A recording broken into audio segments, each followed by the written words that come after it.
Bungie has done it again, announcing a set of sweeping changes in patch 2.0 that will include nerfs to weapons like Icebreaker, the Black Hammer, and yes, even Gjallarhorn. Now, although there is a very serious weapon balance problem in Destiny, do these drastic changes help or hurt the game as a whole? We'll discuss that and more coming up. What's up, my friends? My name is Joker, and I'd like to welcome all of you to a brief discussion regarding patch 2.0 within Destiny, which will set the stage for how the Year 2 design philosophy will work for all weapon balance mechanics in the game. Some of these changes are in fact good, and are very much needed, especially in the PvP side of things with Trials of Osiris and Iron Banner. However, I can't say the same thing for the PvE area of Destiny, as PvE players are continuing to get the shit end of the stick here. Now, it's not because of the Gjallarhorn nerf that's coming up, but I'll tell you why here in a moment. Now, before I get to the somewhat controversial aspects of these weapon changes, let's just address the good things that Bungie is implementing into the game. First off, auto rifles are going to receive some much needed love. So finally, that Suros regime and that hard light that's been gaining dust in your vault will actually be considered again viable weapons, now that the base damage of all assault rifles will be increased. Now, the damage fall off will be also adjusted somewhat, so they will still remain to be very effective weapons at close to mid ranges and not really great choices for long-range engagements, but you will also see a nice boost to damage against AI opponents by 10% across the board. One notable thing here with these changes to auto rifles is that this also applies to Necrochasm. We're finally going to see a very nice stability increase as well as an increase to the magazine size. The Cursebringer perk signature to Necrochasm will always trigger on any precision kill, and that explosion from Cursebringer will have an increased radius. But overall, with respect to the auto rifle changes, what I'm most excited about is to see if the Suros regime could be at least somewhat close to what its last iteration was of it back in January before the final, completely brutal patch 1.1.1 nerf that quite literally retired the Suros regime. Next up is a major nerf to Thorn. This has probably been the most debated subject of the entire summer in the Bungie.net forums as well as the Destiny subreddit. Thorn's Mark of the Devourer perk, which does damage over time, will have its damage reduced to 1/3 of what it is right now, meaning that the damage over time will be significantly less. The Last Word is also going to receive a pretty significant nerf with its range. Although it remains to be the fastest time to kill primary in the game, it will have a reduced effective range with its aim down sights, but it will remain to be the best hip-fire accuracy weapon in-game, as in it's actually receiving a slight buff to accuracy when firing from the hip. Hawkmoon is also receiving a slight nerf to its Luck in the Chamber and Holding Aces perks. The whole idea here is that this is supposed to prevent Hawkmoon from landing one-hit kills on full health players in the Crucible, and this was of course the result of unintended perk stacking that was taking place between those two perks. This is somewhat reminiscent to the very renowned Hunter glitch that happened a few weeks back with the Ashes to Asset glitch. When you put all these changes into perspective across the board for all hand cannons, I am actually very satisfied with Bungie and what they're doing. I'm glad that they are actually leaving the Last Word as the best hipfire weapon in game and the fastest time to kill primary weapon in game, while at the same time addressing the range concerns between Thorn, the Last Word, and Hawkmoon. However, if we move on to some of the more unexpected balance changes, I'm rather surprised and don't know if this hurts or helps the game. Namely, what Bungie has done to Black Hammer. The reason being that this weapon specifically has been one of the best legendary weapons to use in-game. This weapon was the dream for fighting bosses by landing precision hits, and ironically, that rationale is the exact reason why Bungie decided to nerf the White Nail perk.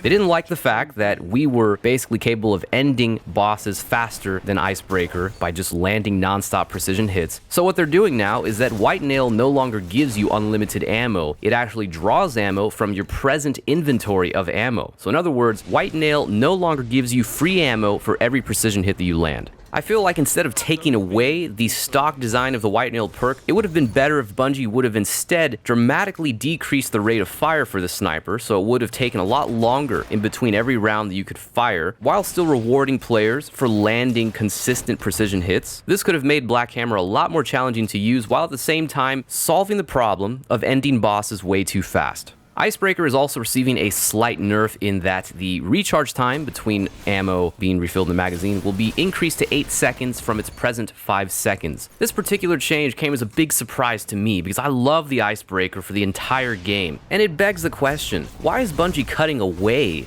and nerfing these sniper rifles instead of boosting some of the lesser used snipers. Like for example, why aren't they not boosting patience and time, perhaps increasing the magazine size or increasing the overall ammo capacity? Now let's talk about Gjallarhorn. Yes, Gjallarhorn is getting nerfed, as many players have been discussing over the past few weeks, and this has been the fear of a lot of players in the community. This is commonly one of those arguments as to why Xur shouldn't sell Gjallarhorn again, because of the fear that once it was overly saturated and all the players in the game had it, it would get nerfed because of its dominance in PvE. Ironically, even without Xur selling it, this is precisely why it's getting nerfed. For the first time ever, the Wolfpack rounds are going to be nerfed, and Bungie has still not defined exactly to what extent that nerf is going to be. Now, on one side of this, I completely understand why they're doing this. That's simply because of the grand divide in the community over having Gjallarhorn and not having it for all things PvE, including raids and strikes and so on. Basically, in the community, there has been this very negative bias against players that don't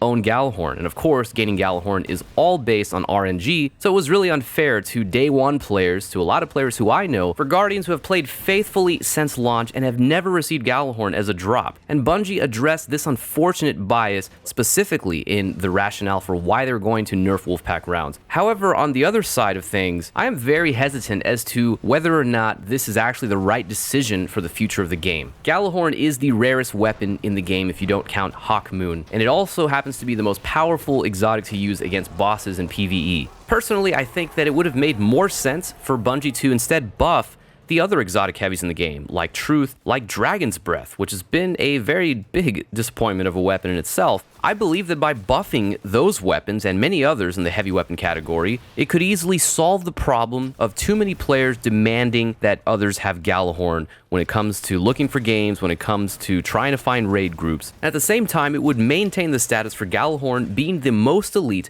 most badass heavy weapon you could possibly use in PvE. So if there's any one major observation that you need to pay attention to, it's the idea that Bungie wants to implement a very level playing field on both sides of the game. Now this is kind of interesting because in PvP and competitive game modes, it makes sense. You don't want one weapon to be the dominant weapon that's a go-to. You do want variety, especially in a game like this where there's so many different choices for weapons. However, in PvE and cooperative game modes, it doesn't really matter as much that everyone is using the exact same weapon, because the emphasis is not on competing against other players, but it is on playing the objective and accomplishing whatever mission you're doing together. So again, the question of whether or not these changes help or hurt Destiny revolve around one simple principle that was already spoken about by Luke Smith back at E3 this year, and it has to do particularly with the nature of the sandbox within Destiny. Using Volta Glass as an example, as Luke Smith also used as an example, the Oracle checkpoint was designed to be played a very specific way by the developers, yet the community found another completely different way to beat that checkpoint other than the way the developers intended, and that was okay. Bungie even acknowledged that that was fine. They liked the fact that players turned the game and these missions into their own experience. So if you observe this game design philosophy for the raids and for the sandbox, it's easy to conclude that players ought to also have the liberty of choosing whichever weapon loadouts they'd like for certain settings within the sandbox to create the experience into their own. Meaning that when Destiny chooses to make tweaks to the weapon balance mechanics of the game, it's one thing to tweak weapons that are very clearly overpowered, like in the case of Thorn. I think it's reasonably accepted across the community that Thorn has needed a slight nerf, at least to its range, and I will even include Gjallarhorn in that same conversation, because although I do appreciate Gjallarhorn being the most powerful weapon in PvE, I do think that there's been this bad bias in the community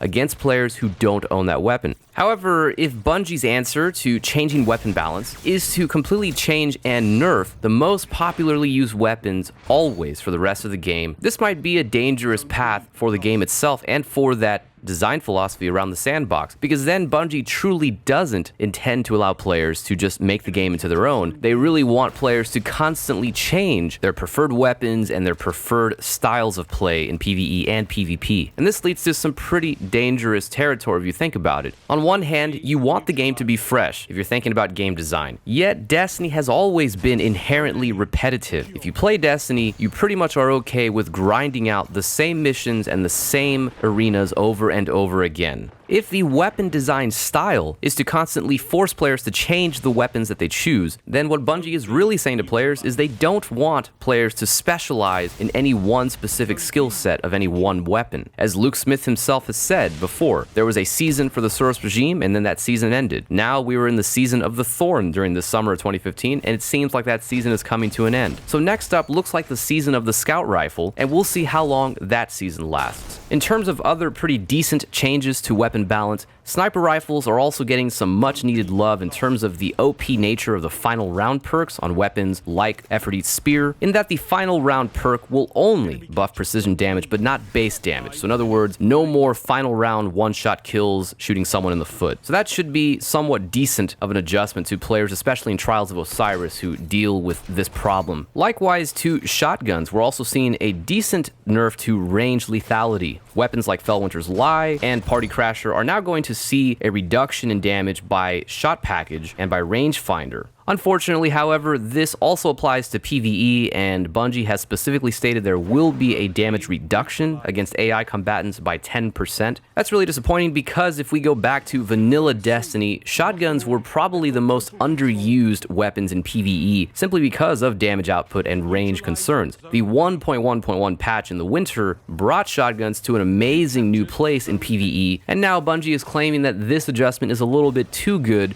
so they're trying to back off on it somewhat. Let's see exactly how this plays out when we see shotguns in the raids and in other activities, but I do hope that Bungie does not completely take away the power and potential of using shotguns in PvE settings. Patch 2.0 will also tweak scout rifles by making them the best primary weapon of choice for all long-range engagements, period. So Bungie will actually increase the base damage for all medium to high rate of fire scout rifles. However, this will not affect the time to kill in the Crucible with a Guardian that has full health. There will also be buffs to magazine size as well as base damage against AI combatants by 5%. So as I mentioned a few weeks back when I claimed that Mida Multitool was the best anti-Thorn weapon for the Thorn era of Crucible, now is probably a good time for you to bust out that Mida and start getting used to playing with it, as you should probably expect to see a whole lot more of that gun and other scout rifles in the Crucible. Now, I'm not going to continue to go into further detail about the rest of the changes. There are some other slight adjustments to fusion rifles and some small adjustments to launchers as well. If you'd like to know more about those details, I will leave a link in the description below to Bungie.net's official article on the weapon tuning in patch 2.0. However, all the changes that we have discussed right here in this video are the key headline changes that change everything about Destiny and the way we experience it. And I've seen a lot of variety and opinions so far on Bungie.net as well as the Destiny subreddit. I'd love to hear from you on exactly what you think about patch 2.0. Does it help Destiny? Does it bring balance to Destiny?